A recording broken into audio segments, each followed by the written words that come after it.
Good morning, each one. I hope we all have warm hearts here today.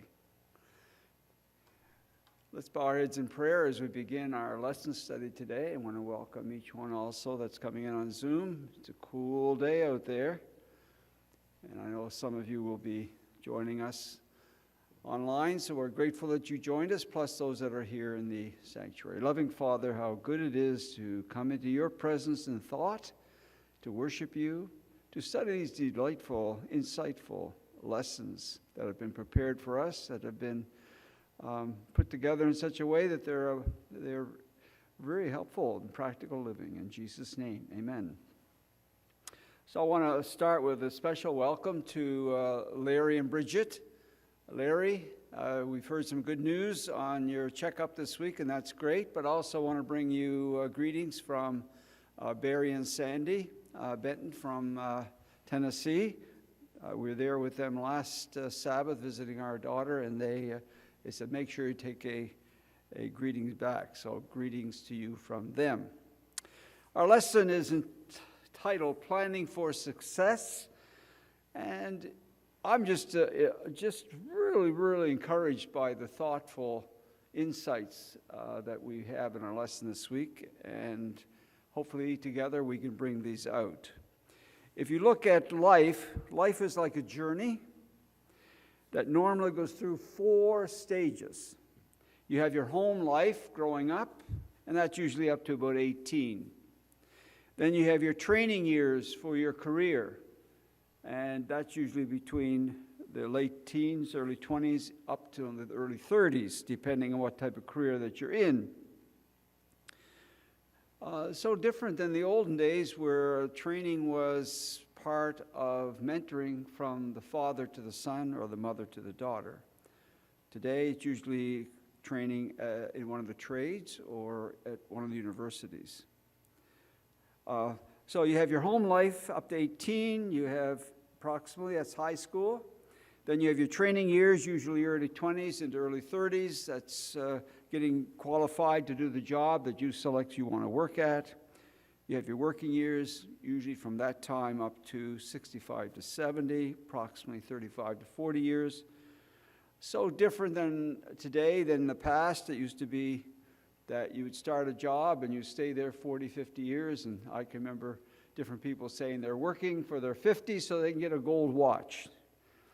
And then retirement, usually in the area of 65 through to 90s, depending on your health, your longevity. That's a normal cycle, and we are all at different levels in that cycle, and we can think of going ahead, but we can't think about going back. What we decided in the past, that's where we decided. And I was reflecting on that in my career side. I was supposed to be a butcher's son. My dad was the hometown butcher, and I was the oldest son, and I was supposed to take over his job. So just think, you could be looking at a butcher's son instead of a preacher. How significant decisions that we made when we were at different points. Can you think of different points in your life when you made decisions and the outcomes? I can remember when I was 15, the pastor and my mom encouraged me to go away to Kingsway in Oshawa to get my education. And my dad said, why do you want to go away to that school when there's good schools right here in town? And I decided that I wanted to get a Christian education. I had to work all my way through. My dad said, if you go away, you're on your own. What if that decision had not been made and I stayed? I could be a hometown butcher, got my high school, trained by my dad, and that's my journey. But going to Kingsway, being convicted to become a pastor, found my future wife there. What a different path. And I think we all can look back and say, there were points in time that if I had made a certain decision, it would be sure different than what it is today. I'm sure each of you can think about that. Each step along the way impacts and influences the preparations going forward to the next step. And we all know people who made decisions or had circumstances in their life that impacted the next step. negatively impacted the next step. And some of us have been impacted by that. And some of us have mixed feelings about decisions we made. Sometimes broken relationships in a marriage, and your family you grew up with impacted you. Sometimes there are health issues. I know I'm thinking about that. And some of my colleagues that were presidents in conferences, I can think of one special colleague friend that had to retire at 62 because of health issues. Another just retired 2 years ago, last year, because of health issues. And so we have no guarantee just how our own personal journey is going to unfold. And we are impacted by some of these negative things. Sometimes it's health issues, sometimes there may be abuse, sometimes it's lack of opportunity where you are. And sometimes there's obligations. I know of people that have given up careers because of family, moms and dads that were sick, and they put everything on hold so that they could take care of their mom or dad. Sometimes it's lack of finances. And sometimes there are bad choices.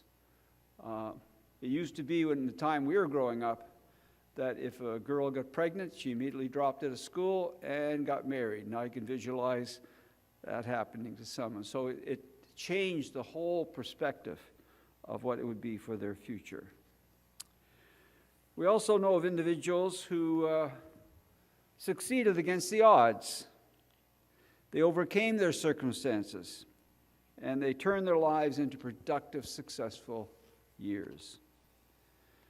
Also, we unfortunately know those who made significant decisions at certain times of their life, especially as it relates to educational opportunities. We had one young girl that lived with us and went to school, and one day her boyfriend broke up with her, and that was it. She went home really upset to where she lived. She found a local guy, and she got married and raised a family. Not a bad thing, but it stopped all her career opportunities as far as education and that. So and all of us probably can look back over and say, that decision was not a wise decision, but we can't change it now. But our happiness in life is related to our sense of success in what we've accomplished. And whatever our work, from our work, or whatever our occupation may be. But interestingly, success is often defined by our employer or our fans or our spouse or our anticipations or others. We need to take back and help define for ourselves what success really is.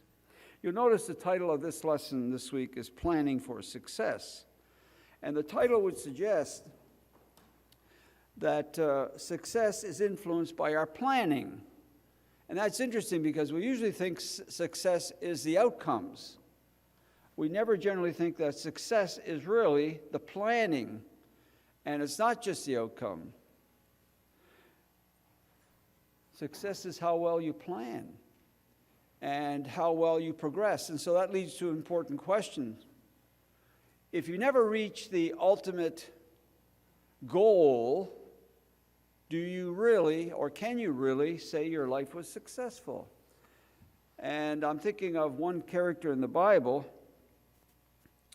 that falls in that category.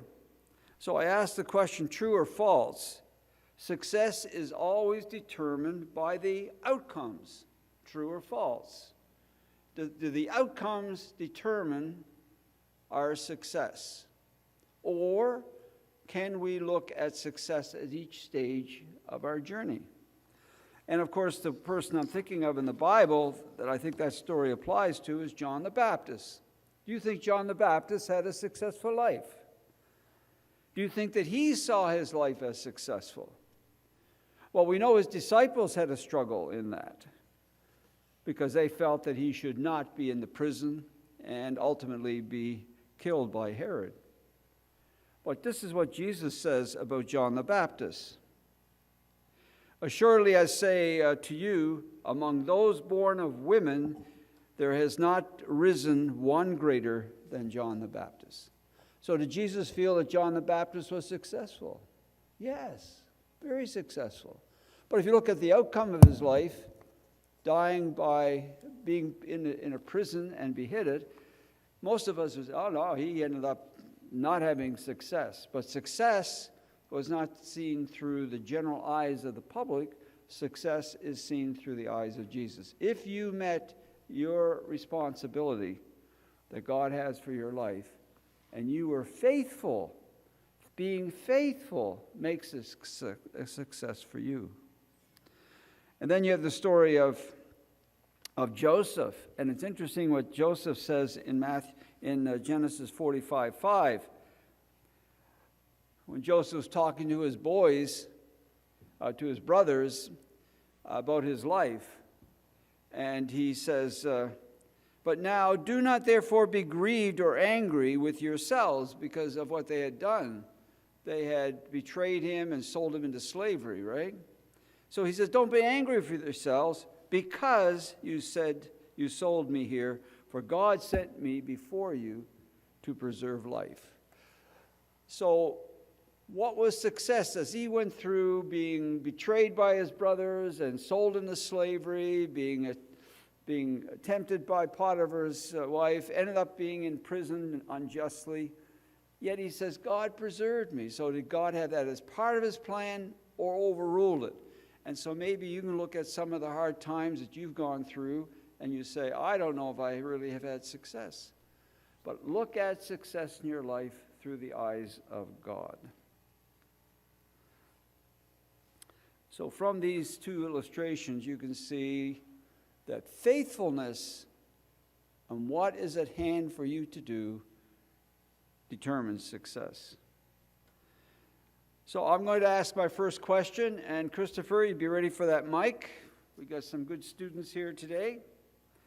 I'm going to give you 3 particular statements, and I'd like you to put them in order. Which way would you put these in order? There are 3 major decisions that you have in life. 3 major decisions you have in life. One is choosing your life's work, choosing to put God first in your life, and choosing a life partner. Choosing a life partner, choosing to put God first in your life, and choosing a life's work. Life's work, choosing God, or life's partner. What order do you feel they should be in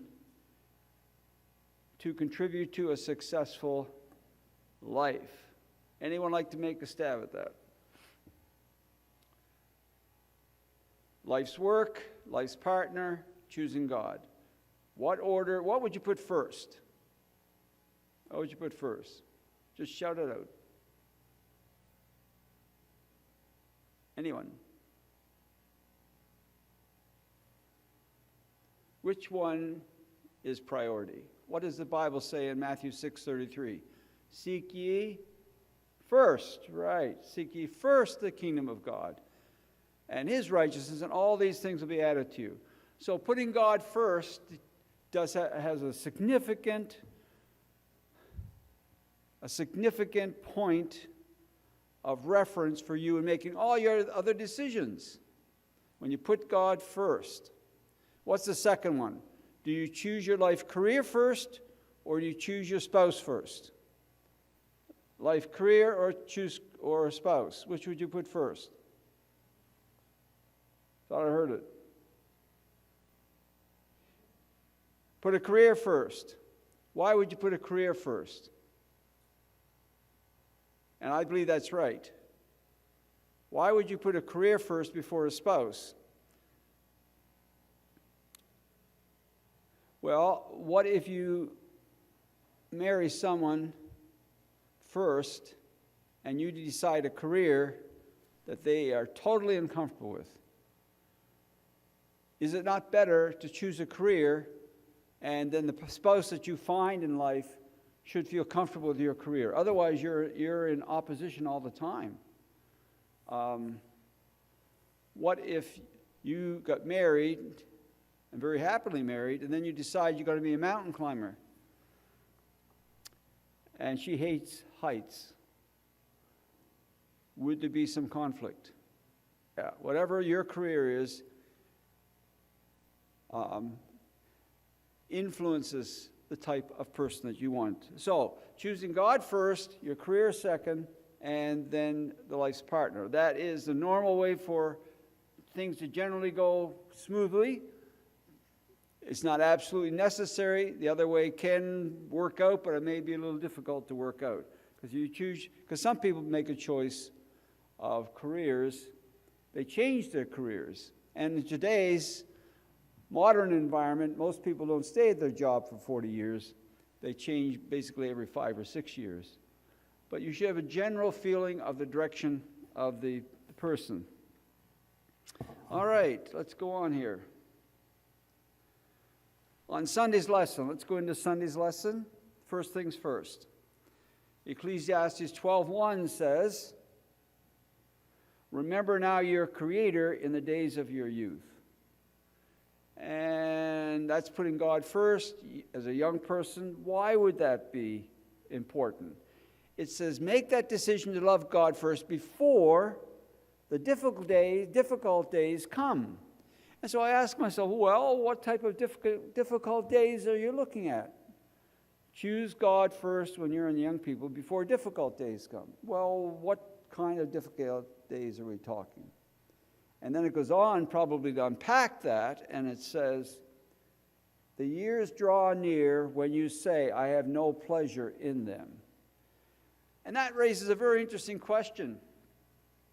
Is there a time in your life when you no longer have pleasure in something that you enjoyed when you were younger? Is there a time in your life when you came to a point that you no longer had pleasure in the things you had when you were younger? And I think we all can say, yeah, probably that. Yeah, sure. Some of the pleasures that we had when we were younger, we probably can't do now for a couple of reasons. Number one, you may have a family married now, so you may not be able to just travel the world freely like you used to. Or you may have been very athletically inclined and very active, and you found that those muscles just don't react anymore like they did when you were younger. And so the day comes when you're not able to do some of the things as when you were younger. Is there a special day of opportunity for most decisions in life? And if you miss that moment, it may not come around again, or it does not. Or if it does, it probably is more difficult. And probably the area where we have seen that the most is in education. It's so easy being a young person to say, oh, I'm making, $12 an hour or $15 an hour, and I can stay home with mom, and if I save all year, I can buy a car, and then you get married and have children, and both of you are working, and then she can't work because you have children, and there's daycare maybe, and so you're financially strapped. So some say, I want to go back to school. Now, is that complicated compared to when you were single and you had the opportunity and you had the family support to continue your education? And often going back when you're a little older, it is tough. Not that it's impossible, and many do it, but it is a struggle once you have marriage and family and obligations to go back to school. So there are times when there are special opportunities. And not only education, it can be spouses, for example. You had an opportunity to find someone really compatible for you when you're in your 20s. You decided career, and you decided adventure, and now you're in your 40s, and you're looking for someone, and it's more complicated because there's not as many available. Not that it's impossible, but there are moments of opportunity in your life. So I said, can you name some of those days of opportunity? Yes, education before having children is a big one as you're a young person.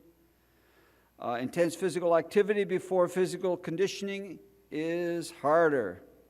Having a life partner, of course, you can say, I'm going to have a career and I'm going to enjoy life, and I'll wait till my mid-40s before I have children. Guess what?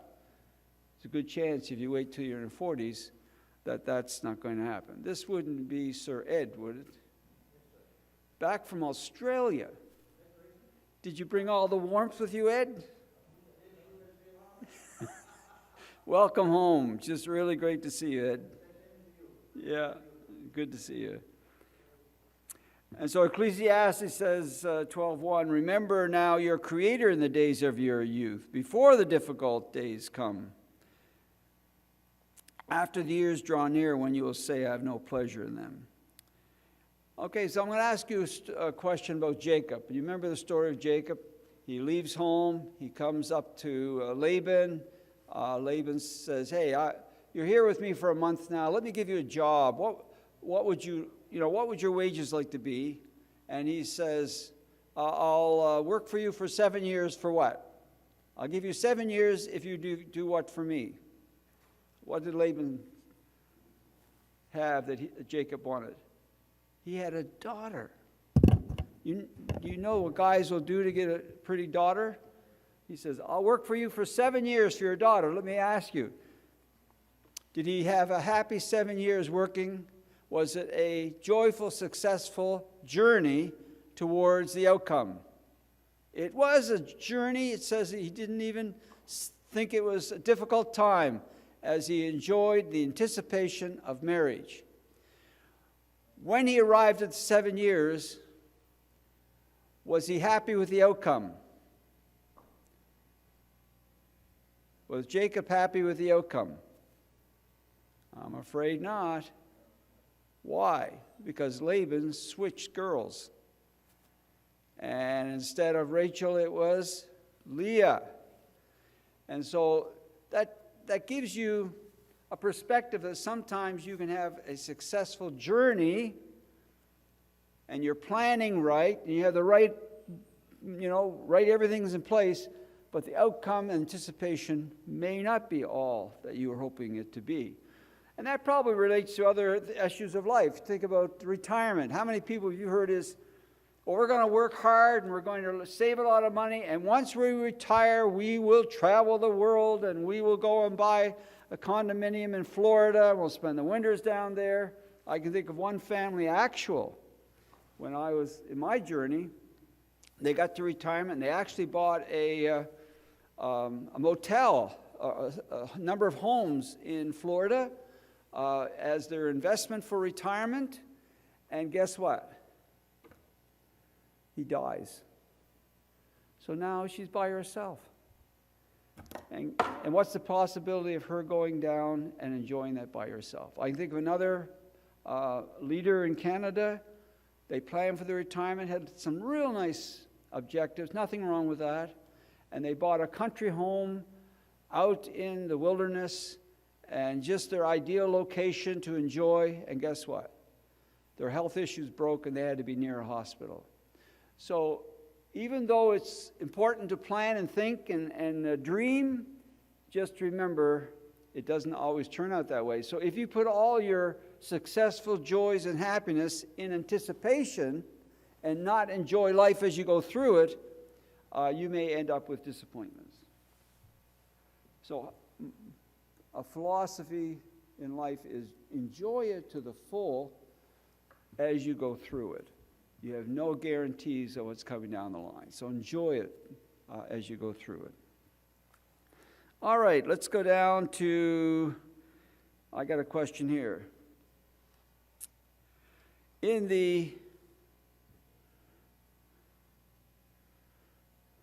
All right, how are we doing for time? Moving along.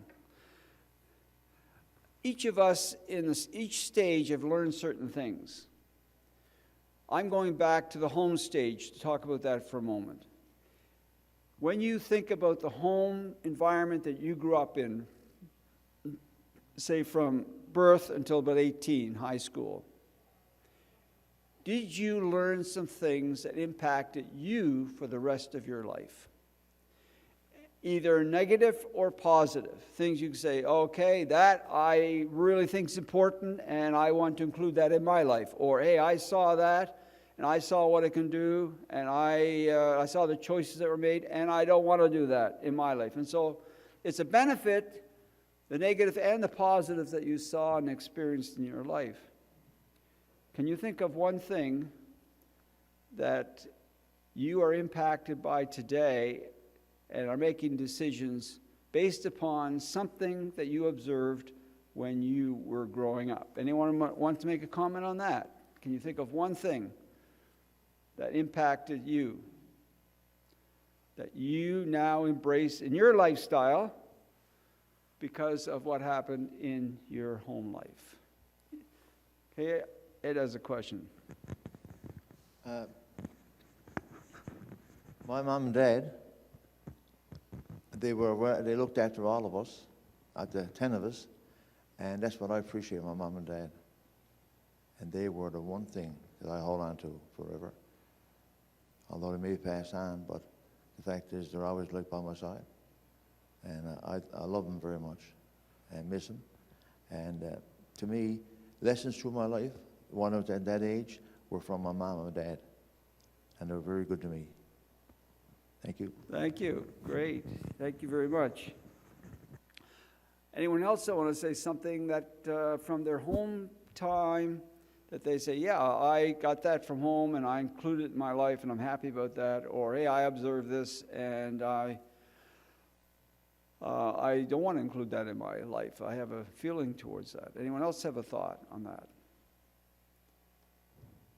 All right, I just listed a couple positive, I've seen the impact of alcohol in the family, and you couldn't tempt me to have a drink of alcohol. So I see what it does. It almost ruined my dad, and it almost ruined his marriage. And it's a lot of money. If you buy a bottle of rum every week, that adds up, right? I also saw the difference of one spouse being spiritual and the other not being spiritual. And of course, part of that happened after my mom was married. She made a decision to become a Seventh-day Adventist, and that created a lot of difficulty in the home. Everything from having 2 pots of beans, one with pork and one without pork, to activities of the church. And so it settled in my heart very young, you must marry someone who thinks the same philosophy that you want to live. If you want happiness in homes. Not that they didn't have happy times, but it creates a real difficulty because you have a different mindset and different goals in your life. So there are a couple things. And of course, the importance of spirituality, loving the Lord, planning for His return. Some of you may have gotten your messenger for the month of February, and I have a short article there that's very interesting. I was given a Bible from the Cornerbrook Church, and the person's name in the Bible was 1758. 1758. Can you imagine? And it says his name was Oliver Farnsworth, born in 1758. And what was happening in the world? But then you look at the Bible verses, and it says the same thing. I am the way, the truth, and the life. The gospel message hasn't changed. And the principles of the Bible are the same now as it was then. So how important for us to have the Bible principles to guide in our lives. All right, let's go into Monday's lesson. Monday. The blessing of work. Now, put behind that word in the lesson, it uses the italics and puts the word ideally. When would work not be a blessing? When would work not be a blessing?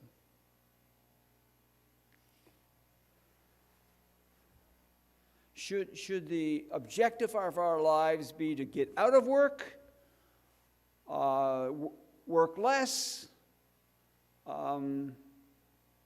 What should be the objective of our lives? The blessing of work ideally. I have a book. I have a book in my library called The Good Old Days. You often hear that phrase, don't you? The good old days. You remember the good old days? But the title goes on to say, the good old days were terrible. And it'd have chapters on child labor in factories and mines. It would have pictures of New York City in the days of the horses, how many tons of manure were on the horses on the roads, and the ladies' dresses that swept the ground. You can imagine what they were like, and the types of diseases that there was no cure for. And it says the good old days.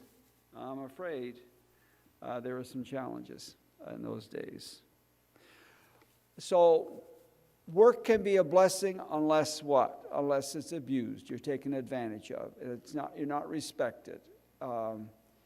And it is survival mode. So there are circumstances in which work can be not beneficial. But there is a blessing in work. We apologize for our temperature. We're preparing you to go to North Pole. Something happened to the furnace today, so keep your coats on and get as close as you can to each other to warm up. Let me ask you, true or false? Any job that relates to life and that is required for life, is it below our dignity to do it? If it's a job that needs to be done, should we be afraid or be embarrassed to do it? If it's a job that needs to be done, should we do that job with enthusiasm and without regard of what people think about it? When I went to work, and I was a young man, and the jobs that I had, you count them on your fingers and toes. That's how many you have to have. Because the fact is, I left school too early. I should have stayed in school, like one mother said, and get your education. All the jobs that I did have, just maybe one of my hand and toes that I didn't like. But the rest, when you get into them, like washing dishes and all that stuff, or doing all different things, when you put your mind into it, you get to like it, and it's not a job no more. It just comes natural. You like to go to job, like to go to work and get yourself, build yourself up a bit, right? Yes. Especially work for a good employer. That's even better. So that's it for me. I think that right. If it's a job that needs to be done for sustaining life in society and our families, then we should see it's a privilege to do it. I can remember when our son was sitting in the treasurer's office to go over finances at Burman University, and they started talking, what type of job are you willing to do? The guy looked at him and said, are you willing to work in the kitchen? And our son said, sure. He said, are you willing to do pots and pans? He said, yeah, I don't mind. It was interesting. We had a staff member, a student staff member at Woody Acres 3 or 4 years ago, and assignments were given to the staff, and the girls said to the director, I do not do dishes. Woo! Does the work bring dignity to us, or do we bring dignity to the work? If it's a job that needs to be done, then we should bring dignity to that work so people see you did a good job. My first job as a teenager at camp meeting at Pugwash, Nova Scotia, was to clean the washrooms, put lime down the outhouses, and wash the floors. People complimented because I did it with dignity. It was something that was needed. It was important to the safety and well-being of the camp. So why shouldn't it be done with that level of dignity? And someone say, what type of job do you have? I take care of the washrooms. I'm not insulted. We bring dignity to the job we have. Never be embarrassed. If it's a job that needs to be done. And I hear people say, what type of job? Well, I'm just a house mom. What do you mean? Bring dignity to that. That is an important job, equal to any job. equal to the job of the pastor, any job. So you bring dignity to your work by your attitude. If it needs to be done, do it with dignity. All right, Tuesdays, we're going into the earning years. Earning years. Generally, if health lasts, most people get 35 to 40 years in. That's what most retirement plans have. But what should be your primary focus during your earning years?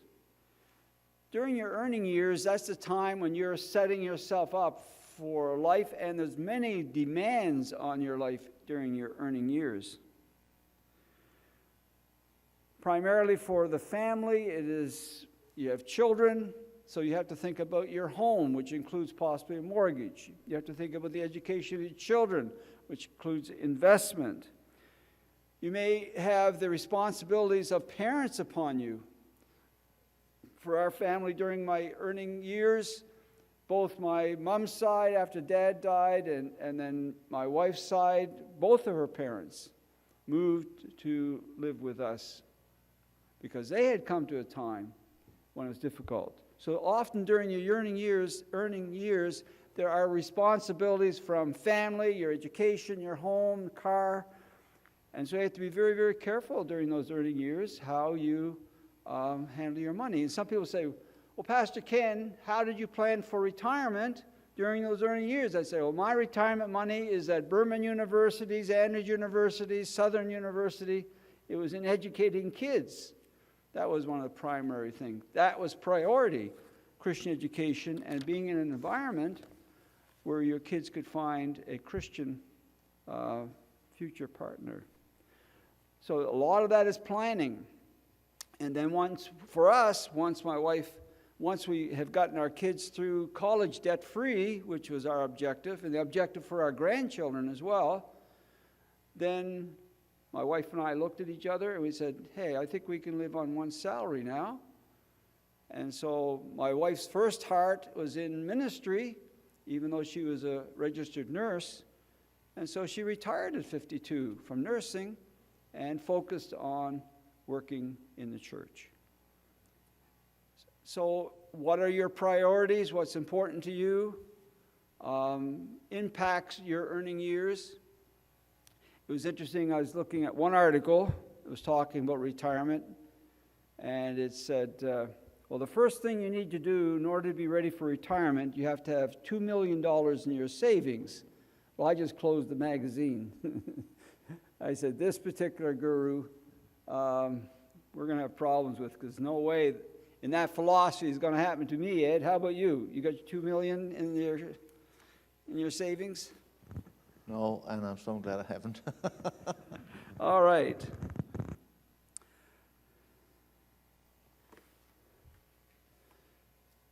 How would you respond to someone who said to you, I work all week so I can have the fun on the weekends? I work all week so I can have fun on the weekends. What's the priority of that person's life? Having fun on the weekends. What's the level of joy they probably have in their work? It's influenced by having fun on the weekend. Do you have joy in doing your work? That's a good question. So on Tuesday, the earning years, 1 Timothy 5:8 says, if anyone does not provide for his own, and especially for those of his own household, he has denied the faith and worse than unbelievers. So the desire, hey, if you don't take care of your own family, then you've denied the faith. And so how does someone respond who has gotten into an accident or disease and no longer able to work? How should they interpret that text? How do they interpret that text? If you can't provide, you've denied the faith, and you're worse than an infidel. And so you're a provider in the home, and all of a sudden you have a disease or you have an accident, and you're no longer able to provide. Does that text speak against them? No, I don't. Well, you don't believe the text? Read the text, sure. If you're a lazy person or something like that, but I don't think if you got sick in your family and something becomes on you, and that your family can look after you, well, I think that's true love right there. You look after your own, right? So you so you feel that's not denying the faith if something happens to you. But if you're capable and you don't. If you're capable, you should look after your family. To me, that's the gospel. You know. That's a Christian responsibility. Is that true. part of honoring your family, honoring your father and your mother? That is. Yeah. Yeah. Honoring your spouse, honoring your children. It goes in all that. Yes, you honor your father and your mother and your husband and your wife. Yeah, we probably all know people that could be branded as being on the lazy side, trying to get out of work, or leaning on someone to take care of them rather than the privilege of work. What is it in work? Well, let's go back to Genesis. When God created this earth, did he provide work to Adam and Eve before sin entered? Or is it only after sin entered that he told Adam that he had to till the ground? So that was work. Was there any work given to Adam and Eve before sin came into the world? Was there anything they had to do? Raise your hand if you want to give an answer to that. Is there anything they had to do? So they could just just lay around and enjoy the fruit and animals and get fat? No, he didn't. No, God wanted Adam to work right away, look after the trees and all that stuff, and look after the animals, and even give him the privilege of naming the animals too, right? And that was work. It was lovely work he was doing. I think it was marvelous. What a privilege that was for God to give man work to do. Yeah. Right. So it was part of God's plan before sin came into the world to be active, to be involved, to do work, to enjoy labor. What is there about work that brings you a sense of satisfaction and joy and happiness? What is there about work? There's creativity, a sense that you created something. What did it say after God created the heavens and the earth? It says, when he had finished it, he rested. Why? Not because he was tired. He rested because he had completed his work. He wanted to enjoy that. I think you do the same thing. Ladies, you make something really good in the kitchen, you want the family to see it and enjoy it. Gentlemen, I had my wife take a look at my shoveling of snow. I said, look, that was tough shoveling. Take a look at what was done. Didn't you do it? Sure, take a look at it. I'm glad it's done. It looks good. And we can get the car in the driveway now. Men like that, I think ladies do too, for people to take a look at what they've accomplished. So there's the creativity. There's progress in society as well. You can say this is a contribution. I have in my living room a big picture of the youth camp at Pugwash. That during the 12 years there, the people of that conference, the Maritime Conference, rebuilt the camps. And it's a joy to see what the people did there and they participated. And behind on my desk, Margaret, I have a picture of Middleton. And Margaret was my head elder at that time. And all of 10 families built a brand new church debt-free. And when you, from the joy of work, you see products that you can be pleased to glorify God, and part of your creativity and a contribution you make. So work is enjoyable, but a lot depends on your attitude. If you say, I am only going to work so I can have fun on the weekends, then you're going to drudge through the week. But if you say, I'm contributing, I'm enjoying, I'm making a difference, then it can be delightful. Well, we're down to our last couple of minutes.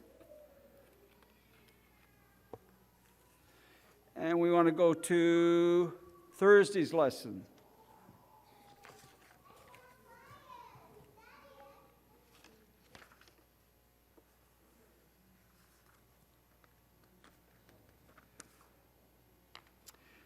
Seeking godly counsel. I thought that the contributed to the lesson was a little heavy here, but think about it a little bit. He opens the lesson on Thursday. It says, there are scores of secular money managers, money manager gurus out there, but God warned us against consulting them for the management of the assets He has entrusted to us. Wow, what's happening here? There are many money managers out there that are gurus. Why should that be a difficulty? Why should that be a challenge? Can you think of why we would be careful about those that are advising us on our resources and finances out there? Well, I did mention one thing before. I think because the fact is that you really can't trust the person. You can't trust a man like that with your assets, the money you hardly work for. Why, you think they may take it away from you, or what? That's what they're trying to do, yes. Yeah. Oh, yes. I say they are. They got certain ways of doing things, right? Is it as much taking it away from you or counseling you in a direction that wouldn't be consistent with Christian principles? For example, yes, that's true. Ed, I want you to know you can get 10% interest if you invest in Molson Ale Brewery. Would you invest your money? No, I won't. See, that would blow them away. How come? 10% interest. You say because it's a brewery. It's producing alcohol. Look what all the damage alcohol does to people. Yeah.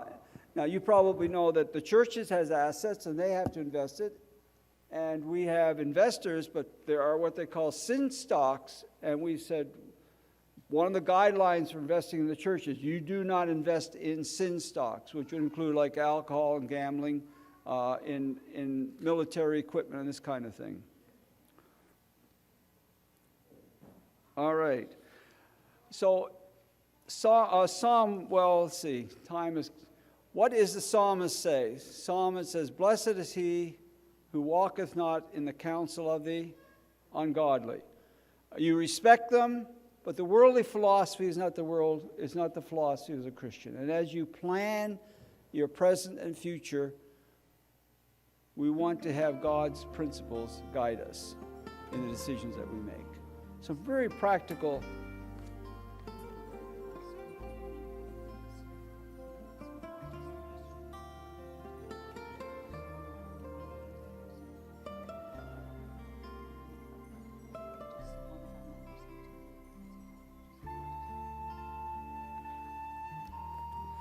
There's some real good counsel in today's lesson, dealing with going through the 4 basic stages of life and the impact it has on us, whether it's in our home experience, whether it's in our training experience, our working years, or retirement.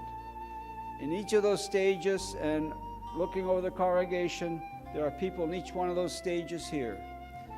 The ultimate goal is to see that we honor God, that we care for our responsibilities.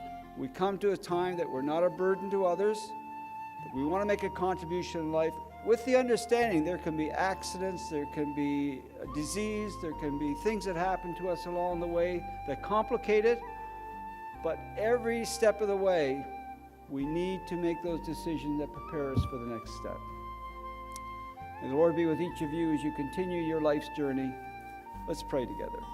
Loving Father, we come to you in gratitude for the principles of the Bible.